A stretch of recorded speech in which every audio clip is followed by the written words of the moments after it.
২০২৫ সালের প্রথম ৩ মাসে ইউরোপীয় ইউনিয়নে বাংলাদেশের পোশাক রপ্তানি $৫৯৭ কোটি পৌঁছেছে, যা ২০২৪ সালের একই সময়ের তুলনায় ২৯% বৃদ্ধি, $৪৬৩ কোটি থেকে $৫৯৭ কোটি।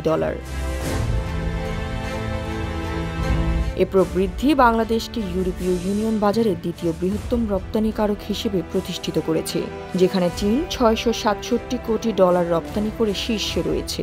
এ দেশটির প্রবৃদ্ধি প্রায় ২৫%। তুরস্কের রপ্তানি 4% কমে $২৩৬ কোটি নেমে তৃতীয় স্থানে থাকলেও ভারত, ভিয়েতনাম ও কম্বোডিয়ার মতো প্রতিযোগীরাও ধারাবাহিক প্রবৃদ্ধি বজায় রেখেছে। সামগ্রিকভাবে ইউরোপীয় ইউনিয়ন এই সময়ে বিশ্ববাজার থেকে $২৪৬৫ কোটি মূল্যের পোশাক আমদানি করেছে, যা আগের বছরের তুলনায় 17% বেশি।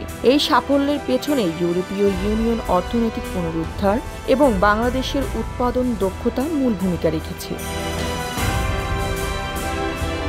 আর এই জ্যোতি দৃষ্টি 24।